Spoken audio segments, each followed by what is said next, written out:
Assalamualaikum warahmatullahi wabarakatuh. Selamat datang kawan-kawan semuanya di channel Ngobor. Lagi-lagi ketemu sama kita berdua, ada Bro Ayung di sini. Ini AC-nya terlalu gede. Gimana Bro Ayung kabarnya? Long time no see nih, kita udah betul. lama nggak ketemu nih. Alhamdulillah sehat Mas Bi. Apa kabar dirimu Mas Bi? Alhamdulillah. Segeran ya. Masih aktif. Aktif ya. Selalu ya Bi ya. Jadi gimana nih? Hari ini tujuannya datang ke sini mau apa nih Bro Ayung? Aku yang pertama mau silaturahim, Oke. yang keduanya mau medang-medangan. Oke. Selebihnya mau cerita Bi. Oke, Kalau boleh mantap, mantap. Boleh dong, kan udah ditungguin sama Oh, udah kawan-kawan ditungguin di ya. rumah. Baik. Padahal muncul tiap hari ya gitu. Iya. Tapi kita jarang ketemu sebenarnya Benar, Bro Ayung. sebenarnya seperti itu. Enggak Bro Ayung, langsung aja lah. Langsung aja. Langsung aja. Udah nggak sabar nih. Sudah dipersilakan. Aku tak mulai dulu, tapi sebelumnya tanya Pak kawan-kawan dulu. Oke, siap. Assalamualaikum warahmatullahi wabarakatuh. Waalaikumsalam warahmatullahi. Bismillahirrahmanirrahim. Apa kabar kawan-kawan Ngobor semua? Semoga semua dalam keadaan baik, sehat, dan selalu bahagia tentunya kapanpun dan dimanapun saatnya. Amin. Kembali ada Mas Biru di tengah-tengah kita. Dan kita insya Allah bakal ngobrolin yang horor-horor ya Bi. Betul. Di malam ini pertengahan puasa kira-kira begitu ya Bi ya. Iya, ada Ada ini. apa Bi? Keris. Kabel. Oh, kabel. Baik, ini langsung aja ke cerita. Ini adalah kisah yang terjadi di tahun sekitar 98 Bi. 98. 98 waktu itu mendekati ya pas hari-harinya lagi ini tahun baru pergantian tahun. Kisahnya Mas Marjito Bi.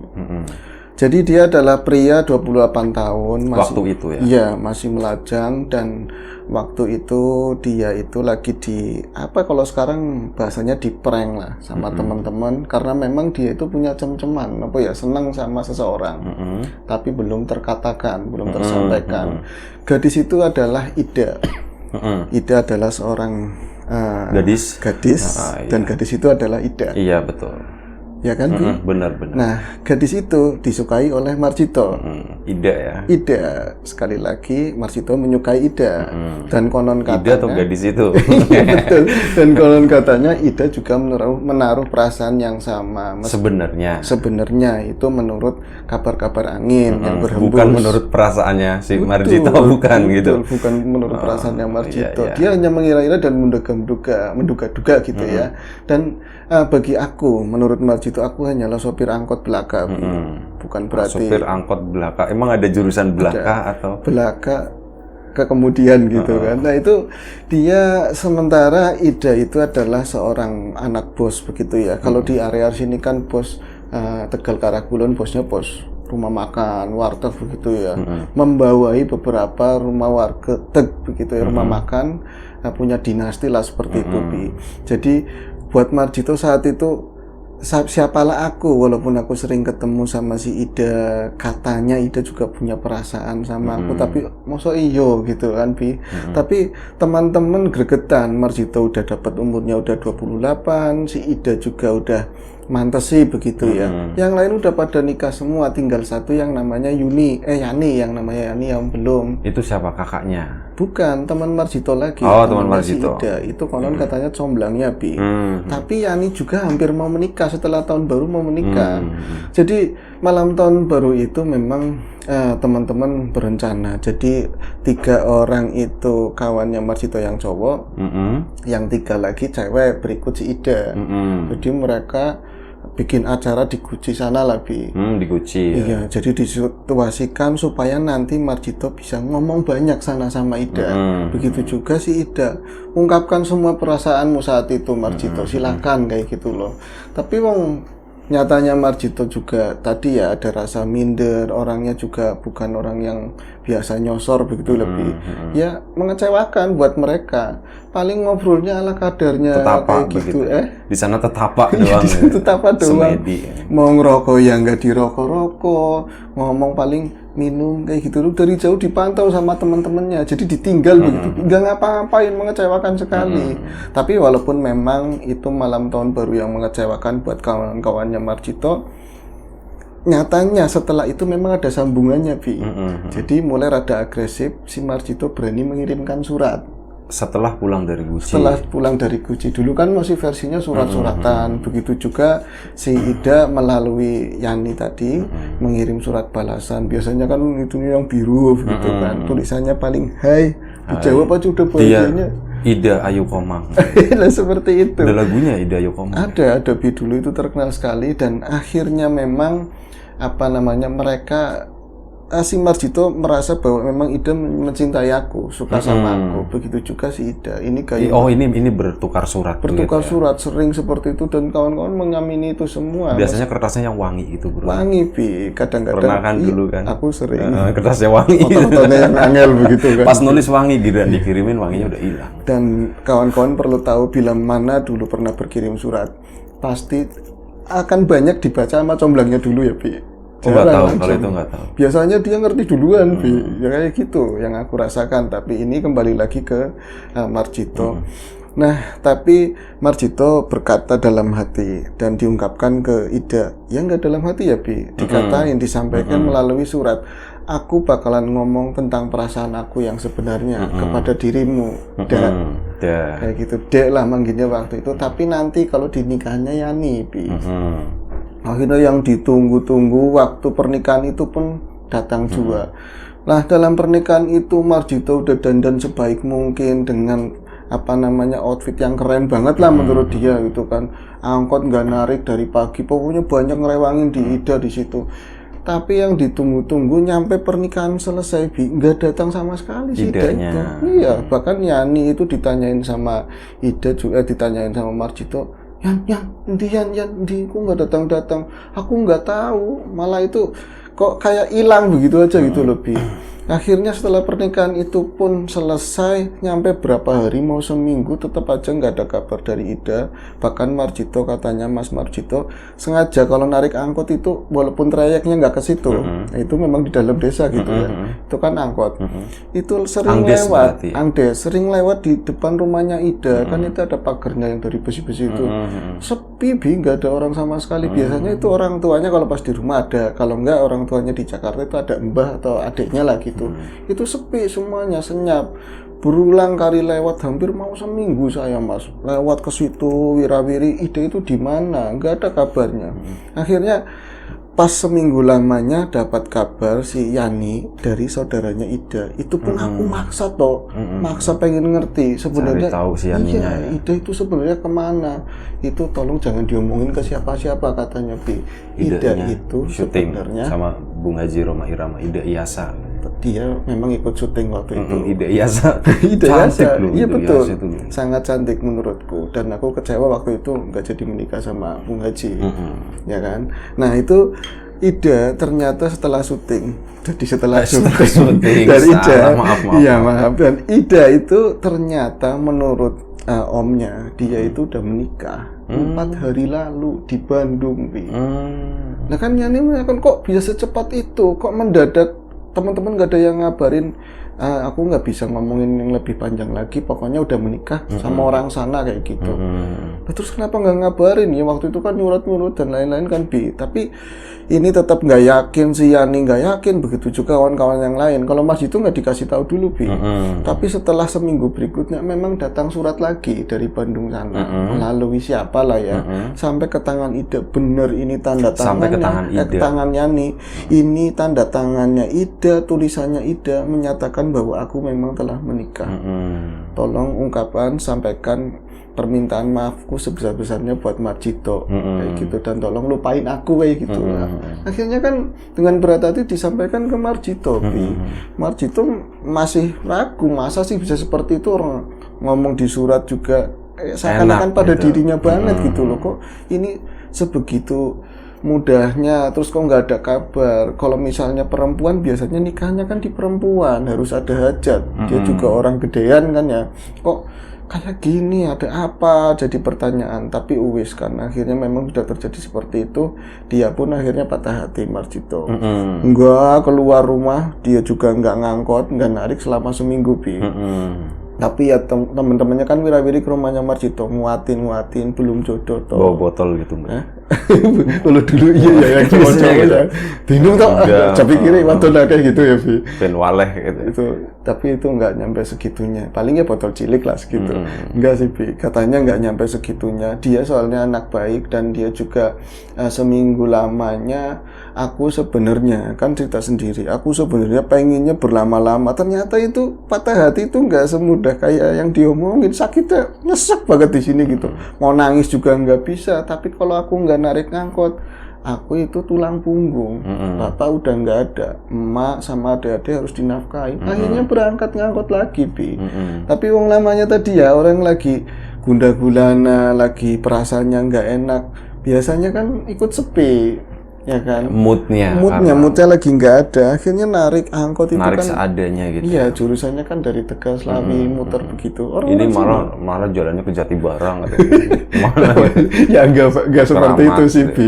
Masih dalam trayek yang sama, tapi biasanya itu sesepi-sepinya gitu, apalagi masih hawa-hawa tahun baru. Tetap aja ada sewa. Sewa itu penumpang ya, Bi. Sewa itu 1-2 nanti turun walaupun nggak sampai trayek pol. Ini kok bisa sepi nyenyet. Dia malas ngerem soalnya, Boy. Malas ngerem. Sebenarnya mungkin kuncinya itu. angkot kan jangan malas ngerem. Ini jelinya jenengan tuh kalau orang lagi patah hati. Kalau yang kiri mas nyetop tua sungkan gitu kan. Kalau yang muda ingat sama ide. Iya. Mungkin seperti itu. Akhirnya cuman wiri cuman ngabisin bensin sampailah di 1:30 apa jam 2 dia cerita waktu itu. Dia akhirnya pas di Slawi Pos sana, Slawi di Kidul sini ya, area Slawi Pos itu dia berhenti. Angkot kuning ya? Angkot kuning. Kuning apa yang hijau itu ya? Aku lupa Biru. nanyain. Kalau biru kan nggak lewat ke situ. Oh iya, yang jelas. Iya kuning benar mungkin. Berarti muter ke sini ya, Bi. Itu berhenti di dekat lampu merah. Lampu merah situ dia menyenderkan tubuhnya di senderan ini kan kursi. Terus pokoknya Kursi apa? Angkot di situ. kursi angkot, kursi yang supir di belakang supir itu. Keinget Ida lagi, patah hati lagi, topinya ditutupin ke muka, ngerokok aja cuma dipegangin begini kan, sebah di dada bawahnya. Kok bisa tega-teganya seperti itu? Tapi sebenarnya ada masalah lain, aku harusnya bisa menolong. Kok nggak ngomong? Itu lagi galau-galaunya, ternyata ada suara dari kiri. Jadi kan dia minggirnya sebelah kidul. Ada yang ngetok pintu sebelah kiri, tek-tek kayak gitu. Ih, siapa ya? Tapi nggak ada suaranya. Apa jangan-jangan sewa? Pas dia membuka topinya begitu ngelirik, ternyata memang ada mbah-mbah. Ada mbah-mbah yang kelihatan sebelah pas lempengannya Gito ya. Gito itu ada seorang mbah-mbah. Itu cuman pakai udah tua Mas, pokoknya usianya Perempuan. Ya mbah-mbah perempuan. Mbah perempuan, Mbak Uti begitu ya. Jadi dia itu umur-umuran bangsa 80-an lebih. Tapi kelihatannya masih rosa. Ininya wajahnya kayaknya bersih begitu, kayak orang-orang terawat begitu. Cuman pakai ini kerudung yang dilempang begitu, pakai jari-jari orang tua lah seperti itu. Ternyata dia itu nggak sendiri, Bi, berdua sama seorang perempuan, tapi kelihatannya lusuh. Itu kalingan sama ini badannya angkot. Jadi sebelah yang kelihatan cuma mbah-mbah itu tok gitu loh. Dia senyum ke arahnya Marjito, loh sewa ini, Mbah mau naik Mbah. Cuman senyum, akhirnya mau dibukain, lo pas lagi mau bukain ini kan bisa kirim gitu ya. Dia pakai manual begini mau dibukain, lo ada perempuan sampingnya, itu rambutnya katanya sebau segini tapi lusuh letak. Tapi ini kalau orang mandinya bener sebenarnya cantik banget, cuman lusuh. Akhirnya Mbah mau di depan, buri ae katanya, ngomongnya wetanan, buri ae. Oh, di belakang baiklah. Ae itu wetan ya kan. Kalau sini bae. Buri bae lah Mas kayak gitu bae. kan. Akhirnya dibukain pintu. Karena pintunya memang terbuka kan, dibukain pintu depan begini, nggak mau naik yang di depan. Itu buri bae kan. Ini si mbak-mbak naik duluan, ternyata ya dia kan iseng-iseng ya, ikut ngeliatin ke belakang begitu ya. Itu yang kedua. Si mbak-mbak tadi naik, ternyata itu dia lagi hamil besar, Bi. Siapa yang perempuan yang perempuan lusuh yang tadi? lusuh tadi? Dia hamil besar, pakai daster, cuman pakai sendal jepit yang pokoknya blok begitu, kotor lah seperti itu. Tapi yang aneh di mata Marjito, si mbak-mbak itu naik kesulitan karena memang perutnya besar begitu ya, Bi. Sorry, mbah atau mbak si mbaknya si mbak perempuan tadi, aja gitu ya? Perempuan tadi itu perutnya kan gede, dasteran begitu, kayak naiknya susah. Mbak nggak di depan aja, nggak ada respon sama sekali, Bi. Bahkan kata Marjito, dia itu kayak nggak melek nggak melek, matanya itu ya seperti itulah, merem kayak orang setengah tidur, apa merem lah pokoknya seperti itu. Dia naik, tapi nggak kejedot, sana sini nggak kejedot. Dia itu langsung duduk pas di belakangnya Marjito, Bi. Nah sampingnya si Nini tadi, Nini aja ya. Nah akhirnya ini kalau mau nunggu sewa lagi kayaknya lama, aku lagi sepi, wis jalan aja wis buat hiburan gitu. Ya jalan menuju ke arah Tegal sana, ke utara ya. Iya, siapa tahu nanti ada tambahan sewa. Nyatanya nyampe mau deket Benjaran, nggak ada sama sekali. Kalau tadi mungkin ada yang dilewatin males, kalau ini males ngerem. ini buat tambahan nggak ada yang naik sama sekali. Kok orang nggak ada yang nyetop. Begitu pula ini penumpang dua mau kemana? Biasanya kan jarak dekat, tak kiri kayak gitu kan. Kok nggak ada suara, nggak ada apa. Beberapa kali dia ngeliat di kaca itu ya, spion dalam itu, si mbahnya ikut tidur merem, Bi. Aduh kok merem, si mbahnya merem, gadis yang belakangnya Marjito Persis juga merem. Ini orang pada kelelahan atau gimana? Kalau perhatiin si gadis ini, perempuan ini memang cantik sebenarnya, tapi kayak berapa hari nggak mandi kayak gitu loh, Bi. Wis lah nggak dipikirin lagi, terus dipacu ngalor lagi, tetap nggak ada sewa. Lewat jalan sini dong. Depan. Iya, lewat depan sini, sana terus ngalor sampai mendekati terminal, tetap aja nggak bangun, Bi, masih. Dan nggak ada penumpang sama sekali. Ini aku hari apa apek banget, baru kali pertama jalan ya setelah libur karena stres begitu bisa dibilang. Tapi kok nggak dapat duit, nanti orang tua gimana, adik-adik gimana, walaupun masih punya pegangan kan rugi ketemunya. Akhirnya terus dipacu sampai ke apa namanya ya, depan terminal, sampai ke area terminal itu kan pol sewa begitu ya, pol trayek itu tetap aja nggak turun, Bi. Sampai itu kan biasanya si angkot itu nggak masuk ke dalam, cuma nurunin doang, muter. Akhirnya Marjito kan, kok ini penumpang nggak mau turun sama sekali ya. Akhirnya si Marjito nggak ngelihat ke arah kaca lagi, dia turun dari belakang supir, muter. Ternyata mbah itu udah melek. Udah melek lah, Mbah ini apa nih, ini aja ya, Bi. Ini udah habis sewaan di sini, itu trayeknya udah habis. Jenengan mau turun di mana? Ini terminal Tegal, saya udah selesai. Saya mau pulang, udah capek banget. Itu cuman senyum, Bi. Mas, jenengan mau nulungin saya apa enggak? Ngomong kayak gitu. Nulungin gimana nih? Kalau saya bisa bantu ya tak tulungin, kalau enggak ya ngapurane kayak gitu kan ngomongnya. Enggak, sebenarnya ini saya sama ini cucu saya mau ke Pemalang, tapi saya nggak punya ongkos lagi. Bisa tolong nganterin ke Pemalang, katanya begitu, Bi. Pemalang kan lumayan ya, Bi. Aduh, tapi bensin katanya nyandak. Saya lagi stres, bodo amat dah.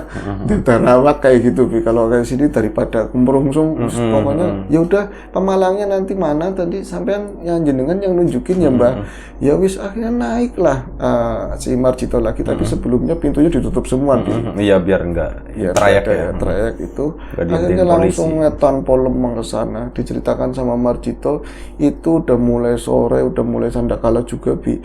Tetap aja pas ngeliat ke belakang spion itu ya, Bi, merem lagi, Bi. Ini orang mau ngapain sebenarnya ya.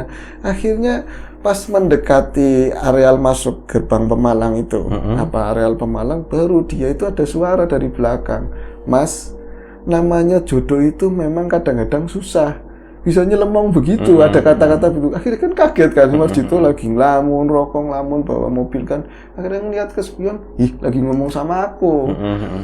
Iya, Mbah, gimana nih? Iya, jodoh itu kadang-kadang memang susah. Kalau kita itu bisanya cuman berusaha nemuin jodoh kita, milih jodoh kita. Tapi kalau memang nggak harus sama itu, mau diapa-apain nggak jadi. Nah, kalau misalnya pikiran sama akal nggak bisa nyerna itu, kita itu terluka. Wis, balang lepas kesegarannya Gusti, katanya ngomong gitu. Itu luas, kamu nanti tenang. Kok bisa ngerti apa yang aku rasain, terus aku jadi tenang gitu loh, Bi. Gitu. Iya, kok aku jadi tenang. Itu ngomong itunya tok, Bi, nggak ngomong lagi, merem lagi, Bi. Akhirnya aku pas masuk ke areal Pemalang itu kan jalan yang pom bensin itu ngepang begitu ya. Akhirnya ini bypass, ini masuk ke kota. Iya, akhirnya tak berani-beraniin, Mbah, ini mau lurus apa yang ke kanan kayak gitu. Kanan aja, Mas, ke arah Bantar Pulang sana. Iya, masuk kota. Masuk kota akhirnya, tapi ini Mas motor bolong jauh banget, aku nyampe enggak bensinnya. Itu diomong lagi, nanti keluarga saya yang ganti, tenang aja, pokoknya nyampe rumah nggak jauh lagi kok. Ternyata nggak nyampe ke sana, Bi, kan itu harus ngelewatin kebun jati kayak gitu kan ya. Oh ini yang ke arah, oh iya ya arah selatan sono ya. Itu ternyata nggak nyampe situ, tapi Mas Marjito nggak mau menceritakan detail desanya apa. Singkat cerita nyampe di rumahnya itu. Oke. Nyampe di rumahnya itu. Singkat cerita nyampe di rumahnya itu. Singkat cerita nyampe di rumahnya si tadi mbah-mbah tadi dia nunjukin rumah tersebut, ternyata memang masuk ke dalam desa dan jalannya itu aspal-aspal yang bodol lah, rusak kayak gitu. Tapi Pemalang itu Grombyang ya. Grombyang. Soto Grombyang. Bener, itu saya enak sering situ, makan di itu sana. Pemalang Bener. masuk ke kota yang arah mau ke Moga sana, kiri jalan itu mantep. Sama ini kepala ikan manyung, Bi, Nah banyak iya gitu. itu. Aku katanya makan sih nggak sering gitu. Udah, lanjut. Oke, ini Pemalang, kita nanti dapat upeti dari Bupati Iya, setempat, Bi. nanti. Halo Bupati Pemalang. Nah, itu akhirnya nyampe ke sana, ternyata kata Marjito, itu bukan rumahnya orang nggak punya loh, Mas Ayung. Ternyata di sana itu rumahnya dari kiri kanan itu lebih gede, lebih ya pelatarannya luas, ada pagar-pagarnya juga kayak gitu. Tapi emang terbuka, kita langsung masuk ke dalam situ. Nah, aku langsung ngeliatinnya, rumahnya ke sana, rumahnya emang Di kampung itu udah iya, masuk di kampung udah masuk dan udah di depan rumah. Masuk ke pelataran, orang terasnya aja luas, rumahnya gede, terus halamannya juga lumayan gede. Langsung masuk ke sana. Ini bunyiin klakson apa enggak? Ternyata langsung ada yang buka pintu dari dalam. Terus aku langsung keluar kan, nggak mikir macem-macem karena penumpangku ini memang hamil. Langsung mau bantuin turunnya, Bi. Langsung mau bantuin turun. Nah itu kan ke pintu tengah samping kiri ya. Lagi muter begitu, dia dengar dari arah belakang orang itu rame. Ada bapak-bapak, ada ibu-ibu, ada nini-nini juga. Terus mungkin adiknya si perempuan itu ya. Itu histeris, Bi. Ya Allah, akhirnya balik, akhirnya pulang. Ya Allah, Nur, balik Nur nanti baik. Nur kemana aja? Akhirnya kamu pulang. Tapi Mas itu nggak ngeliatin ke belakang. Pokoknya dia itu iya mau bantuin turun. Pas lagi turun itu dia balik arah. Ternyata itu mungkin bapaknya ya, ada bapaknya, ibunya, neneknya, terus keluarganya itu ada keluarganya langsung dipedang-pedang. Ya Allah, dilus-lus didambungi, Bi, dicium-cium sama ibunya sama neneknya. Itu dipedang-pedang masuk ke arah pelataran kan dikit lagi langsung naik tundakan begitu terus masuk dalam rumah. Marjito itu aku ini dilalai kayak keluarganya gitu loh, pede banget, langsung ngikutin belakang ya, Bi. Ngikutin belakangnya itu nggak ngeliat ke belakang lagi, terus duduk ada bis-bisan lah yaitu di tempat duduk yang dari plesteran itu. Aku ngeliatinnya ke dalam kayak seolah-olah nungguin, malu-maluin banget, kayak orang mau minta bayaran gitu loh, Bi. Itu lama sekali kok. Di sana di dalam rame lah, ada yang nangis, ada yang pokoknya kamu sih mau duduran kenapa ini harus lepas? Kok lepas? Emang wong kentir apa gimana gitu kan? Akhirnya keluar seorang bapak tadi, bapak-bapak itu keluar. Mas, makasih banget jenengan udah nganterin anak saya. Loh Pak, emang kenapa Pak? Ada yang mencurigakan kan?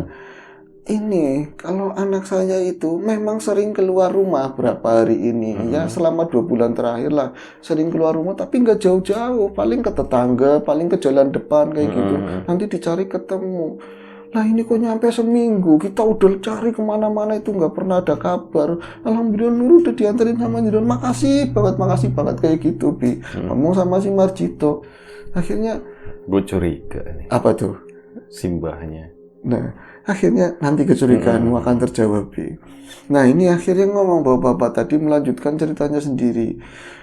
Mas, anak saya itu habis kepaten, ketinggal sama suaminya 2 bulan lalu. Suaminya aslinya orang Jogja. Kondisinya hamil. Jadi dia kepikiran, depresi, dia ngomong gitu. depresi sih ya, Bi. Tapi dia berat banget buat anak saya. Mungkin itu suaminya baik banget. Ya itu nggak ada pertanda apapun, tahu-tahu kayak gitu. Jadi dia itu kayak keguncang, Mas, kayak gitu. Jadi dikit-dikit keluar, katanya mau cari suaminya. Ini yang paling lama seminggu. Itu tahu-tahu ibunya ikut keluar. Ya Mas, alhamdulillah menjenengan nulungi, harus ngedirah kayak gitu, ada suaranya kayak gitunya, Bi. Kan rah-rah kalau orang sana kan. Bu, yang nulungin bukan saya cuma nganterin. Yang nulungin bukan saya, gimana? Itu Mbak itu yang nulungin, ngomong kayak gitu. Mbah siapa mas? Kayak gitu ya, udah ketebakan Bi. Ya sih mbah, saya kan cuman angkot di Tegalan ini. Saya tuh dari Slawi, mereka naik dari Slawi. Mereka preman kata bapak tadi. Mereka gimana orang kami itu cuman sendiri, berdua. Iya cuman berdua Bi katanya. Pak, berdua pimen Pak, dia nggak berani nengok ke arah belakang Bi. Jangan-jangan wis kayak gitu Bi, si Marjitonya. Sampai kan cuma berdua, turun langsung muter nulungin anak saya turun. Emang ada siapa lagi? Ada Nini, ada mbah-mbah cantik itu loh, baik banget nulungin. Nggak ada siapa-siapa Bu, langka mas, nggak ada siapa-siapa. Akhirnya nengok ke belakang, emang nggak ada siapa-siapa di situ Bi. Harus diceritain, tadi itu ada mbah-mbah ngomongnya cara wetanan. Cara wetanan itu iya ngomong itu terus nemenin si anaknya bapak namanya tadi siapa Nurwati katanya. Oh si Nur nemenin si Nur katanya ngomongnya mau nganterin cucunya. Aduh mak, jangan-jangan Mbak Buyut kae sing ninggal. Mbak Buyutnya suaminya. Jangan-jangan gitu ya, langsung ngomongnya begitu lebih. Jadi Marjito bengong, ini berarti aku tadi ngobrol sama siapa gitu, nggak ada orang, pantesan itu sini. Tapi posisinya anaknya jenengan merem Pak. Ya mbuh, mungkin dia nggak sadar dituntun kali. Pokoknya hari itu berterima kasih sekali. Terus Marjito mau dikasih duit, nggak mau, Bi. Aku ikhlas nolong Pak, kayak gitu, nggak apa-apa. Ternyata kayak gitu ya. Pasti buatkan di bensin sinilah. Nggak apa-apa, tapi buatkan di bensin nggak apa-apa sih ikhlasnya Pak. Tolong dilebihin gitu. Enggak dia nggak nerima bayaran sama sekali.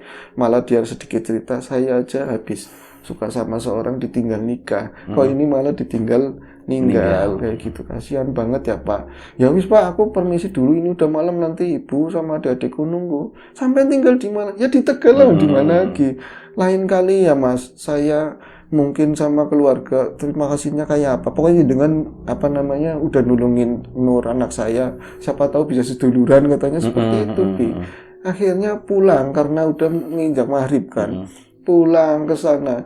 Tapi lagi-lagi kata Marjito, saya itu pulang sepi ya jalanan pas lagi mari-mari begitu.